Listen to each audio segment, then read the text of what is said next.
Sono Renata Capria da Ronco. Dal 1985 mi dedico al Club per l'UNESCO di Udine. Porto il saluto del club e i complimenti allo scrittore e filosofo Emanuele Franz, ideatore e direttore dell'evento. Fede e Scienza, videoconferenza mondiale. Nell'acronimo UNESCO la lettera S significa scienza.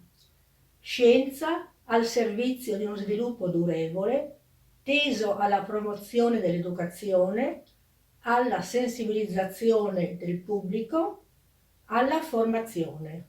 Grazie e complimenti a tutti gli illustri relatori, in primis al filosofo Franz.